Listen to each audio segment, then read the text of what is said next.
Everybody. So we're doing the climate mock regions review.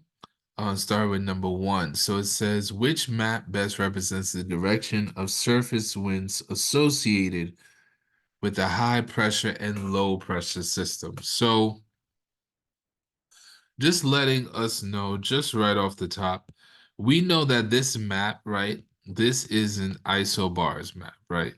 This is a ISO. Right?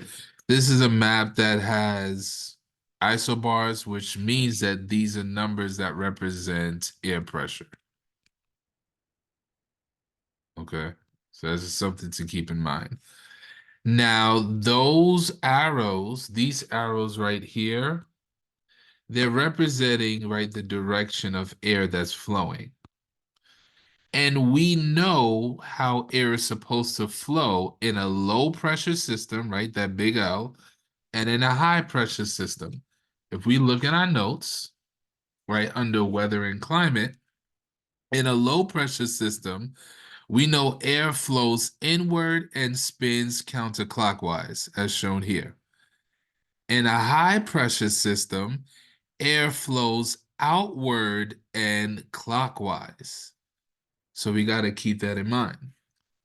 So when I go back to my sheet, the one that shows the correct movement of air, right, is going to be choice D. It's going to be choice D. Because if we take a look at all the arrows that is around, oh, sorry. Look at all the arrows that's around the low, right? Is counterclockwise and inward. All of the arrows are pointing towards the L, right? Inward and counterclockwise. And then when we look at the high pressure system, look at the arrows. They're moving away from the H and clockwise, right? Clockwise and outwards. So that's why choice D is the correct answer. And one thing to also keep in mind, it makes sense that the L is located here, right? Because it is right in the center of the lowest air pressure value that we see here, right? And here, it makes sense that H is at the center of the highest air pressure value that we see here. So that's another thing to keep in mind as well, too. But D is the correct answer. Number two. Number two says a change in the type and location of large high pressure systems H and large low pressure systems L over Asia creates shift in prevailing winds that cause a rainy summer season and a dry winter season in southern Asia. Which set of maps below best represents the type and location of pressure systems and the wind patterns around these pressure systems that cause these seasonal changes? All right. Well, one thing for sure that we do know is that during the summer season, right?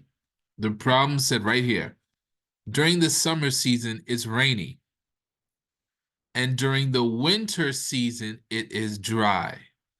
When I look at my notes, wet weather comes from a low pressure system, right? In a low pressure system, we get wet weather, all right, where rainy season can come in. And when I look at my notes for the high pressure system, right, we get dry weather in a high pressure system. All right, we get dry weather, high pressure system. So what does that tell me when I'm looking at my problem? I already know I have to pick an option where my summer is going to have a low pressure system, right? And my winter is going to have a high pressure system. High pressure system. All right. Summer low pressure system because it's rainy. winter should have a high pressure system. So I'm looking at A, and it can't be A because look, high pressure system for the summer, that is incorrect. So it can't be A. B, now even though I see low pressure system in the summer and high pressure system in the winter, look how the arrows are moving. See how the arrows are moving, right? That is moving away from L. We just learned in problem one, right? We just learned in problem one, let me erase it here, that the arrows in a low pressure system flow inward and counterclockwise. And the arrows in a high pressure system flow outwards and clockwise. So not only do I need to know for this problem where is summer and winter, the pressure system for summer and winter, but the arrows have to be correct. And so that's why the correct answer is choice C. Correct answer is choice C. Why? Because number one, summer gives me a low pressure system, right? Because it's a rainy, wet season. And winter, right, in India is going to give me a high pressure system, right? A dry winter season. And look how the arrows are. In the low pressure system, all the arrows are going towards the low, inward, right? And the high pressure system, look at the arrows. They're going outward. So that's why the correct answer is choice C. Number three, surface winds on Earth are primarily caused by differences in what? Surface winds on Earth are primarily caused by differences in what? All right, so when I look at my note sheet, there you go. The most important things that causes winds is the differences in atmospheric pressure, right? That's one of the reasons why winds blow from high pressure to low pressure, right? Now, what causes these differences in atmospheric pressure? What causes it is the unequal heating of the Earth's surface, right? And so this is the source for many of our weather systems as well, too, right? The reason why we have this low pressure system generally more at the equator, high pressure system generally more at the poles, is because the Earth is unequally heated, right? There is more insulation occurring by the equator than compared to by the poles. And so the option that best represents that is going to be choice C.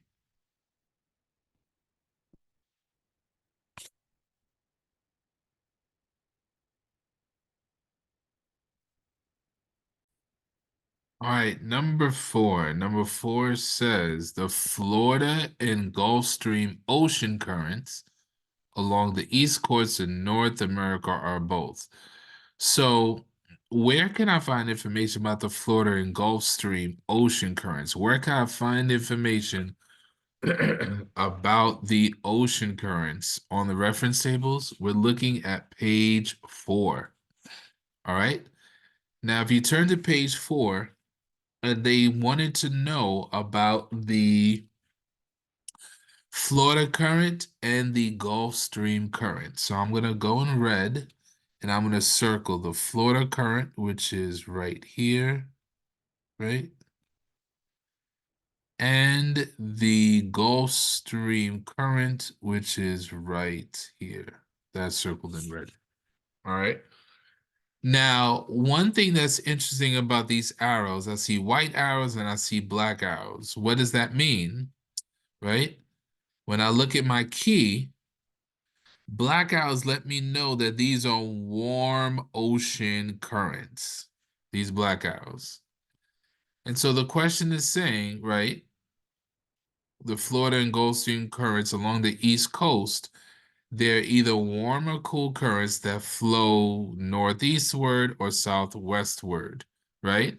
So I can definitely cross out B and C because when I look at my reference tables, both of those, oops, both of those currents that I circled, they're black, right? You see the red, they're black arrows, which means they are warm currents that I've placed right here.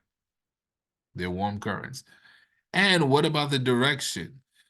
Generally, both of them, the arrows are pointing up and to the right, right? Which is look like it's going in the northeastern direction. So when I'm looking, all right, the one that shows me the correct answer of a warm current that's flowing northeast is going to be choice A.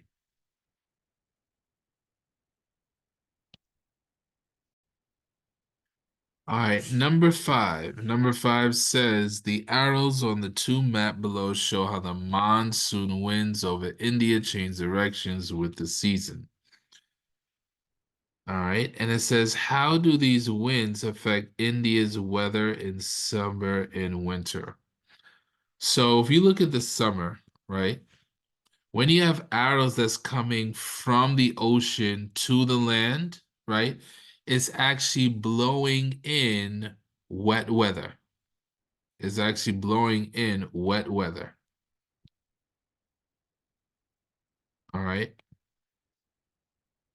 And in the winter, when you have winds blowing from the land to the ocean, right here we're experiencing dry weather. All right. So we already know that summer is warmer, right? And summer is definitely warmer than winter, right? That's something that we do know.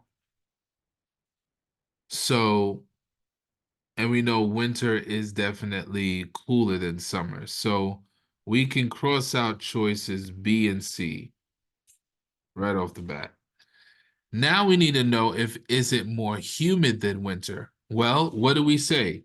When you have winds blowing from the ocean to the land, from the ocean to the land, it's bringing in wet weather. And that's why the correct answer is choice A. Winds blowing from the ocean to the land is bringing in that wet weather. All right. When it's the opposite, winds blowing from the land to the ocean is bringing dry weather. Number six, the weather map below shows two air pressure systems covering a large geographic area. Points A through D identify four locations on the map. At which location is precipitation most likely occurring? All right. So here's what we know. This right here is a picture of a weather front, right? This is a picture of a weather front, right? As a matter of fact, if you look at page 13 of the reference tables, and let me flip this up and around. There we go.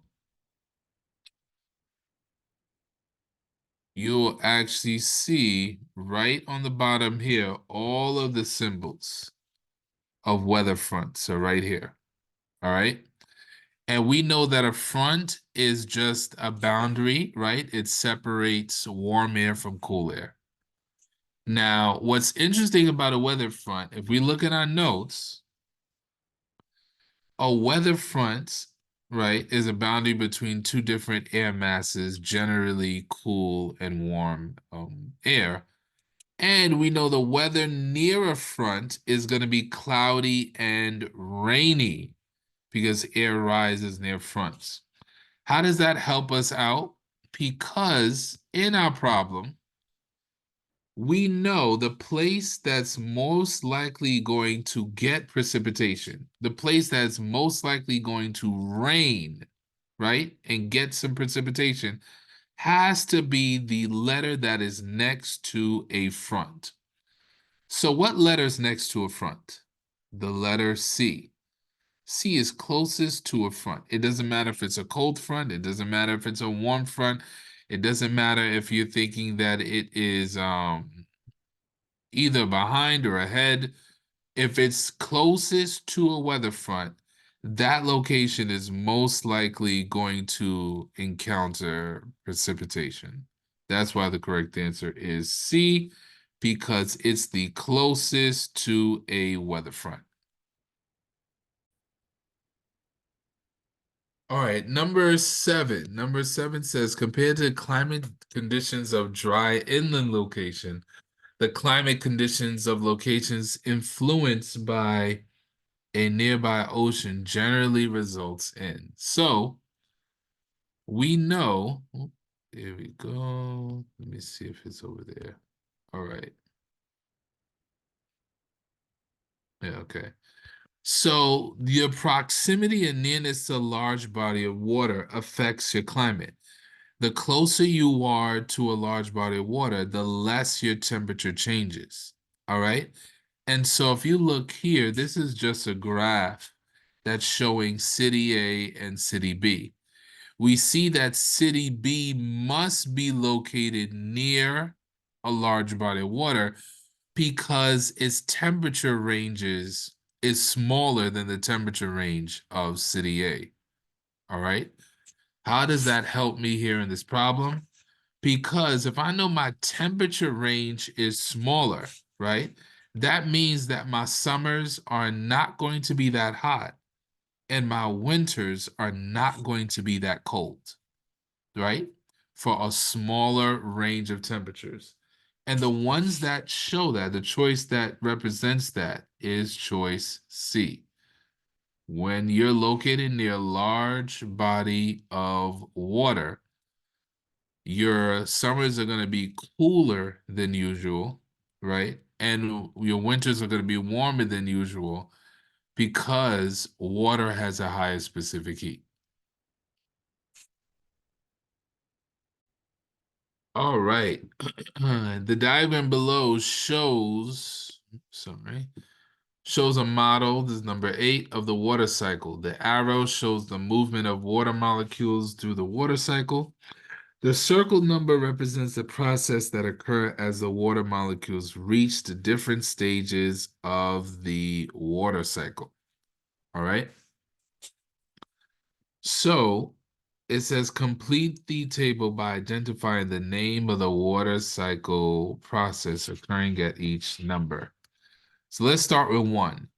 So 1 is focusing that we're getting water vapor from the ocean, right? Water vapor that is rising, right, from the ocean. That step is what, everybody? It is evaporation.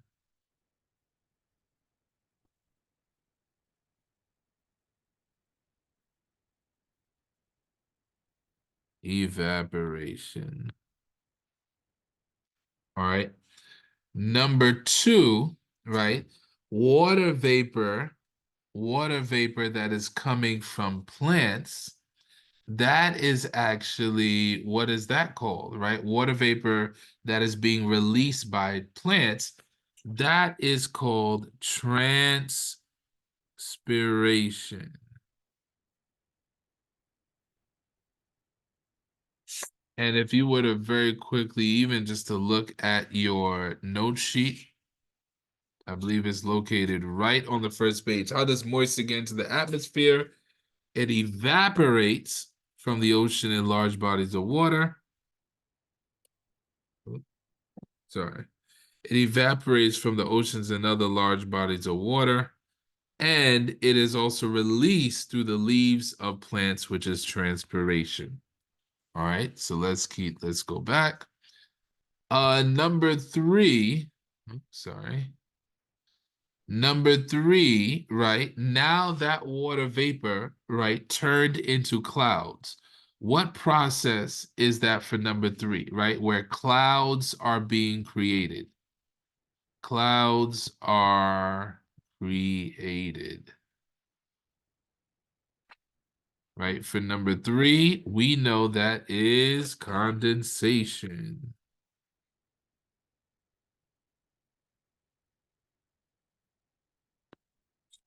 All right. Number four, now we have something that is coming out of clouds, right? Whatever that is being released out of clouds at number four, we know that, right? It could be rain, right? I'm just giving some examples. It could be snow. It could even be hail, right? So these rain, snow, hail, drizzle, these are types of what, everybody? Those are all types of precipitation. All right, number five. Now, what's interesting about number five is that the water does not sink to the ground, right? Instead, the water stays above the surface, right? Sometimes that can result in flooding, right? In certain urban areas. That water that does not sink to the ground but stays on the surface, that is called runoff. That is called runoff. And the water that sinks into the ground, right, that becomes groundwater, right, for number six, that ends up being what we call, that process is called infiltration, right? The sinking of water into the ground, infiltration. So one is evaporation, two is transpiration, three is condensation, four is precipitation, five is runoff, and six is infiltration. Number nine says the cross section below represents the windward and leeward sides of a mountain range. Arrows show the movement of air over a mountain. Points X and Y represents locations on Earth's surface. Describe how the air's temperature and water vapor content at point X is different from the air's temperature and water vapor content at point Y, right? And so we've learned about windward side and leeward side of a mountain. This is actually a climate factor. And so we look at our note sheet, right? Mountain barriers play a role in affecting the climate, right? Because when you have air rises, right, we get cloud creation, right? When air rises, rec is air rises, expands, cools, and condensation. On the leeward side of the mountain, we get cloud reduction, right? There's not really clouds on this side of the mountain because air is sinking, compressing, warming, and then going through the process of evaporation. So in this side of the mountain, as it states right here, your climate is going to be cooler and wetter, right? More humid. On the leeward side of the mountain is going to be warmer and drier. So when we go back to our question, it's asking for two things, the air temperature and the water vapor content at point X, right? So we compare to Y. So we know point X is definitely going to be cooler. It has lower temperature, right? One of the reasons why is because it's on the windward side of the mountain, and it's because it's higher in elevation, right? X has a higher elevation too. That's why it's cooler. Now, the water vapor content at X compared to Y, right? We also know that it's very humid at point X, right? Because that's where clouds are being created. All right.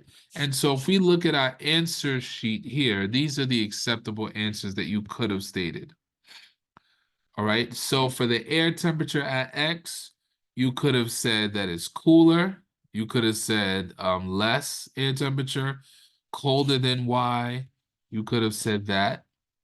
And for the water vapor content at X, you could have said higher, right? Higher water vapor, right? Meaning more moisture.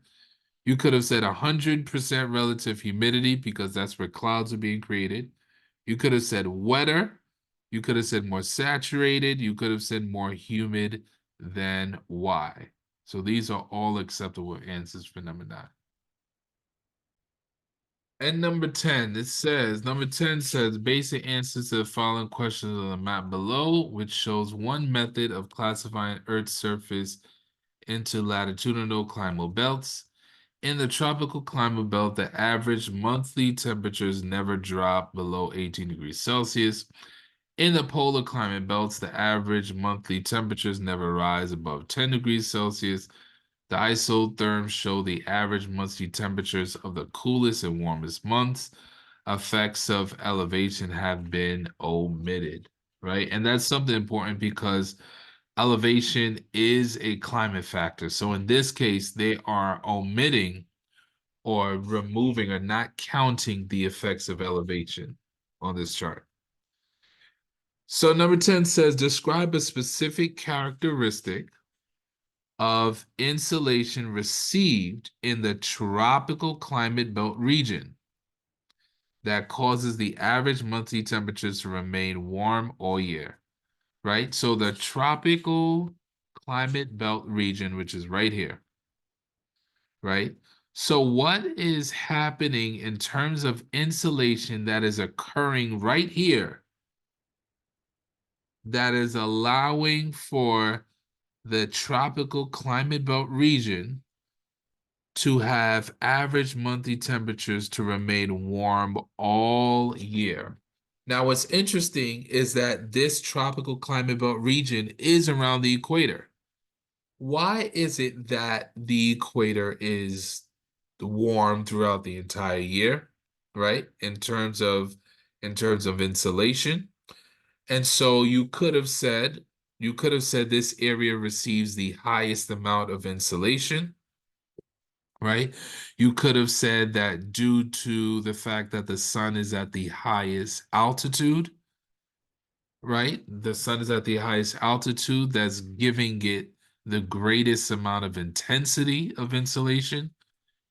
And here are some other things that you could have mentioned. All right, you could have said this region receives a high angle of insolation each day. Could have said that. You could have said high density insolation is received all year. You could have said the sun is higher in the sky all year. And you could have said the tropical region receives more intense sunlight, right? So if you focus on the fact that this region gets high angle sun rays, or you could have said that this region gets more intense sunlight, right? That is perfectly fine. All right. That is perfectly fine. All right. If you have any other questions, let me know. Thank you guys for tuning in. Please make sure to like, share, and subscribe. And by all means, have a wonderful, blessed day. Take care.